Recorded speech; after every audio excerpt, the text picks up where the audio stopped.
Gente, continuando aqui, vamos aí para a questão 26. Olha lá. O analista judiciário deverá afirmar espontaneamente a sua suspeição, vai perguntar da suspeição, que está no artigo 254, comunicando o fato ao juiz para substituição quando? Então, ó, o 254, ele traz os casos em que a pessoa é suspeita, é bom você decorar, quando for amigo íntimo, inimigo capital, quando tiver aconselhado as partes, quando for credor, devedor, tutor ou curador, então é bom saber, tá? Vamos ver aqui. For vizinho conhecido do réu. Errado. Por quê? Porque você vai ficar suspeito quando você for amigo íntimo ou inimigo capital. O simples fato de ser vizinho conhecido, não. 2. For devedor do promotor de justiça que estiver oficiando no processo. Certinho. A lei fala que o juiz estará suspeito quando ele for credor, devedor, tutor ou curador de qualquer uma das partes. Aqui é oficial, mas é igual para o juiz. Então pensa no juiz que é até mais fácil de você raciocinar. 3. O seu cunhado estiver respondendo a processo por fato análogo, acerca de cujo caráter criminoso haja controvérsia. Está errado o 3. Sabe por quê? Com base no 254, ele fala que esse caso aqui do fato análogo, ele só gera a suspeição quando aparecer aqui não o cunhado. O cunhado está errado. Ele fala quando o juiz, quando o próprio juiz, seu cônjuge, ascendente ou descendente, esses 4.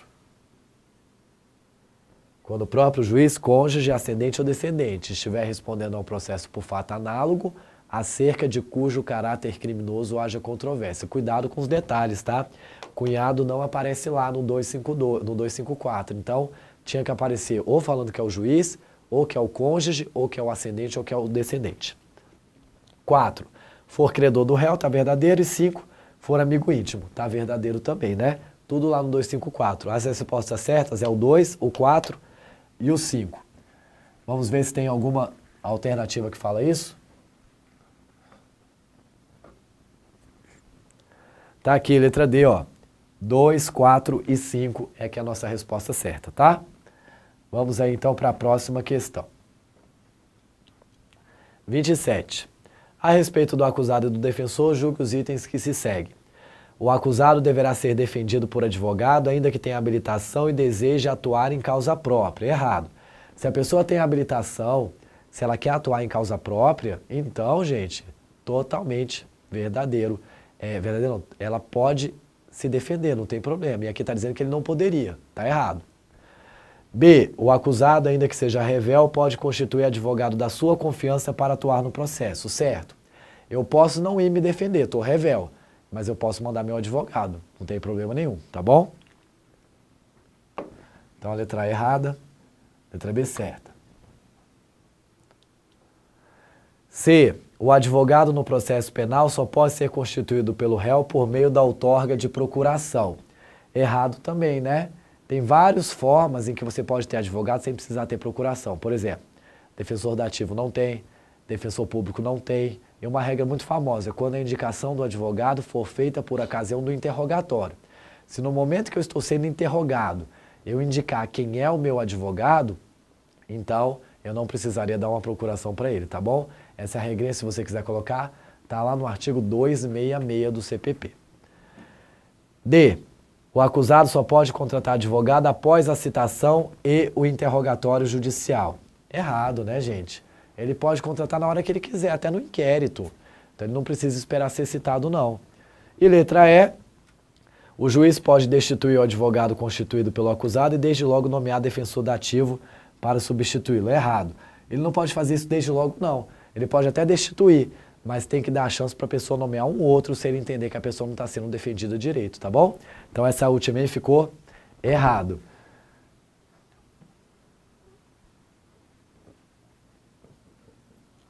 Vamos para 29? Para a 28 eu vou pular porque ela não tem a ver muito com a matéria não, veio por engano. 29. Um juiz recebeu a denúncia do crime de estelionato oferecida pelo Ministério Público contra Juliano, que nunca havia respondido a inquérito policial ou ação penal. O oficial de justiça, ao comparecer ao local informado por Juliano nos autos, a fim de citá-lo, foi recebido por Vinícius, que informou que não residia naquele local havia 10 anos e que não conhecia Juliano. Acerca dessa situação, julgue o item.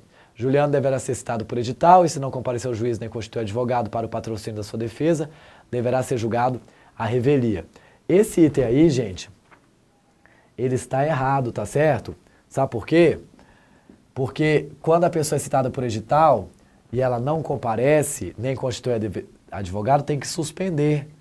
Então, nós teremos a suspensão do processo e da prescrição.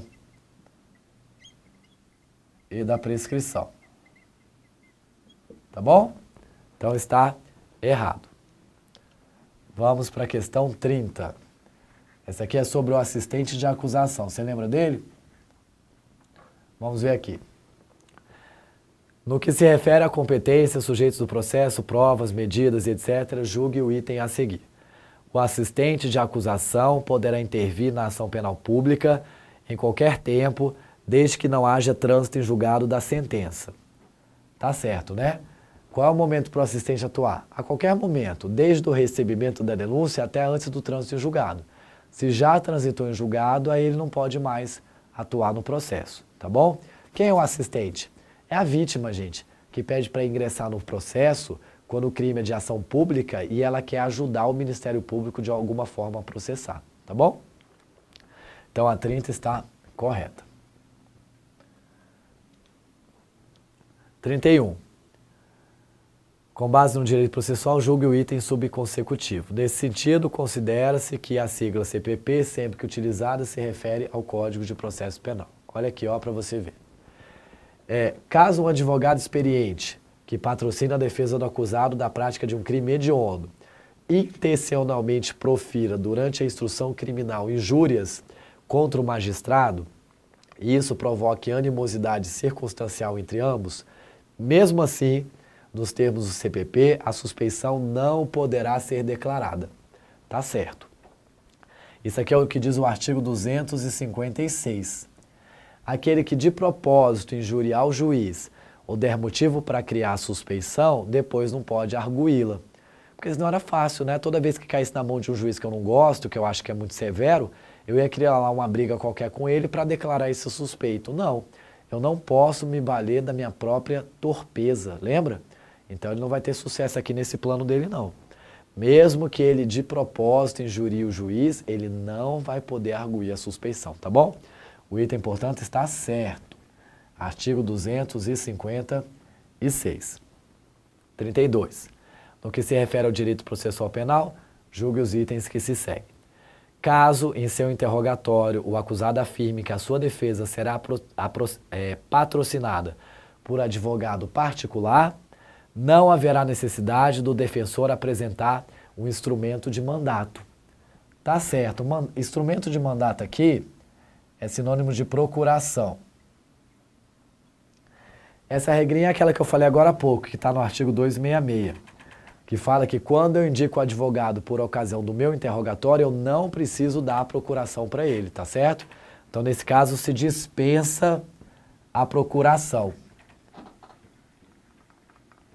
Dispensa-se a procuração. B. Se o acusado devidamente intimado não comparecer ao interrogatório, poderá ser conduzido coercitivamente por ordem do juiz. O acusado, gente, ele pode ser conduzido coercitivamente? Não, tá errado, é aquilo que eu falei. Cuidado que o nosso código tem um artigo dizendo que ele pode, mas esse artigo não foi recepcionado pela Constituição, porque, como eu expliquei, faz parte da ampla defesa da pessoa não querer comparecer. Então, eu tenho que respeitar, o processo corre à revelia. Ele não está obrigado a se defender, ele vai só se ele quiser, tá bom? Então, está errado. E C. Nos crimes de ação penal pública, não poderá o ofendido intervir no processo na qualidade de assistente, já que a titularidade da ação é do MP. Errado. É justamente nesses casos que ele atua como assistente, só quando a ação penal é pública, tá bom? Então está errada aí a nossa letra C.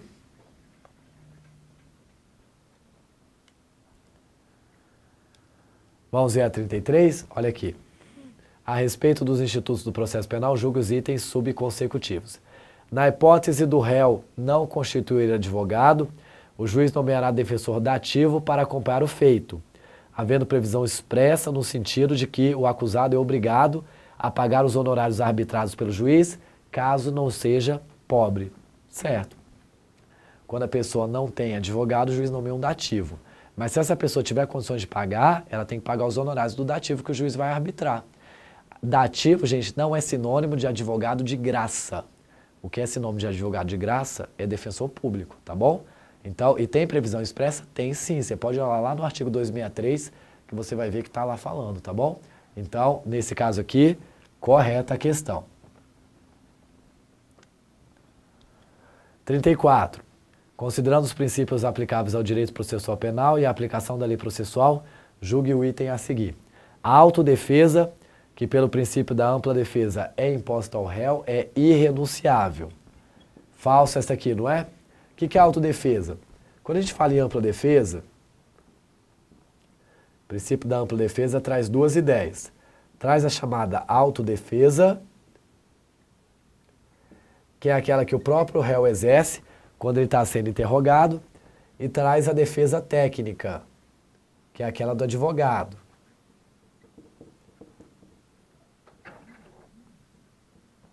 A defesa técnica é a do advogado, certo?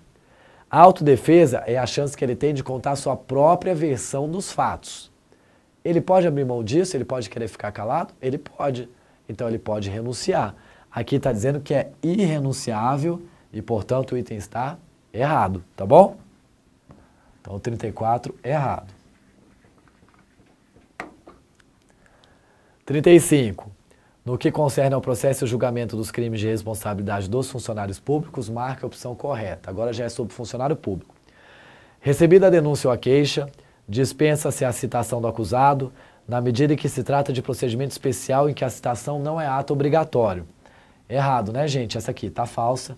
Temos que achar certa. O rito do funcionário público, o que ele tem de especial é que antes do juiz receber a denúncia ou a queixa, o funcionário público é notificado e tem 15 dias para se manifestar, para ele trazer informações e elementos que justifiquem se o processo vai começar ou não. Agora, se o processo começar, ele vai ter que ser citado para se defender normalmente. A citação é um ato obrigatório no processo, e não é porque aqui o procedimento é especial que ele não tem que ser citado. Tem sim, tá bom? Então, A está falso. Vamos ver lá se a gente acha a resposta certa. B. De acordo com o entendimento jurisprudencial dominante no âmbito do Superior Tribunal de Justiça, nos delitos afiançáveis, estando a denúncia ou a queixa em devida forma, dispensa-se a resposta preliminar na ação penal instruída por inquérito policial. Tá certo. Isso aqui, ó, é a súmula 330 do STJ, que é muito conhecida. Se antes da ação começar teve inquérito, mesmo que eu não notifique o funcionário público para apresentar a resposta ou a defesa preliminar, ainda assim não haveria qualquer tipo de nulidade, tá bom? Súmula 330 do STJ. Vamos ver o erro das outras? C. É vedado ao juiz rejeitar a denúncia, ainda que convencido da inexistência do crime ou da improcedência da ação, permitindo-se apenas a absolvição sumária. Falso. Quando o funcionário faz a resposta preliminar, é justamente para o juiz decidir se vai receber ou se vai rejeitar a denúncia. Ele pode rejeitar, não tem problema nenhum, tá bom? Então está errada aí a letra C. E letra D, a denúncia será necessariamente instruída com documentos ou justificação que façam presumir a existência do delito. Falso. A lei fala que se ele não tiver esses documentos, ele pode fazer uma declaração fundamentada da impossibilidade de juntar. E aí não tem problema nenhum, tá bom? Então, realmente, a resposta certa foi a letra B lá, né, que a gente viu. Letra B, isso mesmo. 36.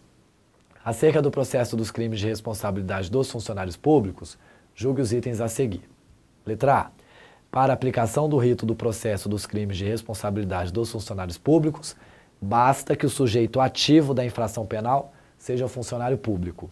Errado. Quais são os 3 requisitos para poder aplicar o procedimento especial do funcionário público? Primeiro, ele tem que ser funcionário público. Segundo, o crime tem que ser funcional. Aqueles que vão do artigo 326 ao 312, ao 326 do Código Penal. É o caso do peculato, corrupção passiva, concussão e por aí vai. E terceiro, tem que ser um crime afiançável, um crime que admite fiança. Nesse rol aí hoje não tem nenhum que não admita mais, então caberia para todos esses que vão do 312 ao 326, tá bom? Mas aqui tá errado porque ele falou que basta ele ser funcionário público. Basta não, né? Tem que ser crime funcional e o crime tem que ser afiançável. B, desculpa. Se um funcionário público for denunciado pela prática de um crime de peculato em concurso de pessoas com um particular, a notificação para responder por escrito dentro do prazo de 15 dias deverá ser endereçada para os dois denunciados. Errado. Porque o requisito é que ele tem que ser funcionário público. Então, se tem outra pessoa ajudando ele, mas a outra não é funcionária pública, embora ela responda pelo mesmo crime, se ela tiver conhecimento da qualidade de funcionário público dele, ela vai ser processada pelo procedimento especial, tá bom? Beleza.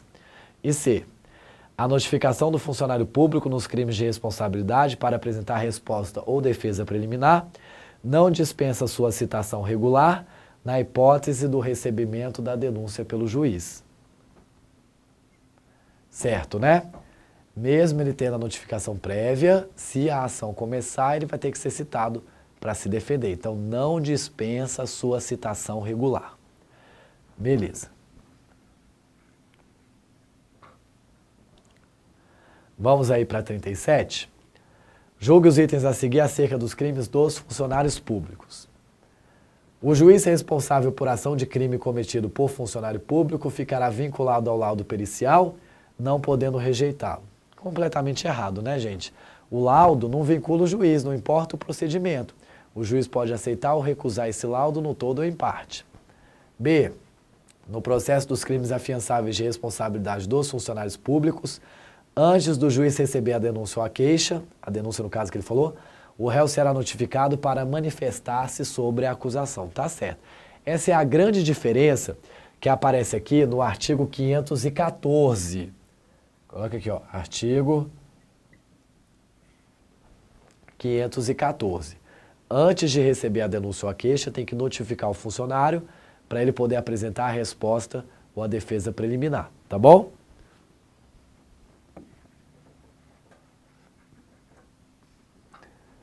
Vamos para 38. Julgue o seguinte item relativo ao processo dos crimes de responsabilidade dos funcionários públicos. Olha aqui. Nos crimes de responsabilidade dos funcionários públicos, cujo processo e julgamento competem aos juízes de direito, a denúncia deve ser instruída com documentos que façam presumir a existência do delito, não se admitindo, para suprir a falta de tais documentos, declaração fundamentada da impossibilidade de apresentação dos mesmos. Errado, né? Aquilo que eu falei antes. Pode sim ter essa declaração fundamentada de que você não está capaz de juntar os documentos, e isso aí vai suprir a impossibilidade de você juntar esses documentos. Tá bom, gente? Beleza. 39. Em relação aos procedimentos regulados pela legislação processual penal, julgue o item seguinte. Nos moldes do procedimento anteriormente adotado para o processo e julgamento dos crimes praticados por servidores públicos, o recebimento da denúncia no procedimento ordinário se dá posteriormente à defesa prévia do acusado. Errado. Isso aí é uma característica do rito do funcionário público. Ele tem a chance de se manifestar antes do processo começar. O ordinário é o normal. Ele se manifesta depois que já começou. Então, a gente não pode dizer que o rito seria igual, feito nos mesmos moldes desse aí do funcionário público. De jeito nenhum, tá bom, gente? Tá errado.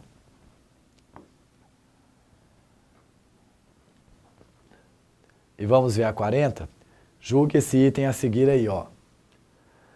No processo dos crimes de responsabilidade dos funcionários públicos, no caso da infração afiançável, o juiz deve mandar autuar a denúncia e ordenar a notificação do acusado para responder por escrito à acusação no prazo de 15 dias. E aí, o que você me diz?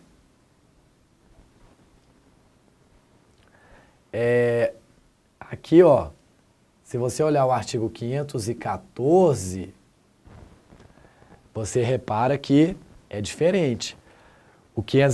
É diferente não, o artigo 514 fala exatamente isso. Vamos ler de novo. No processo dos crimes de responsabilidade dos funcionários públicos, no caso de infração afiançável, o juiz deve mandar autuar a denúncia e ordenar a notificação do acusado para responder por escrito a acusação no prazo de 15 dias. Gente, de jeito nenhum, tá certo? Aqui, ó, o 514, ele fala exatamente o que está escrito aqui, que o juiz manda autuar, que é processar em apartado, né? E ordenar a notificação do acusado para responder por escrito em 15 dias. O item está certo. Ele copiou o artigo aqui, então não tem nem o que pensar. O item está verdadeiro, tudo bem? Bom, vamos encerrar aqui. Daqui a pouquinho a gente volta aí para fazer as últimas questões, tá bom, gente? Um abraço para vocês.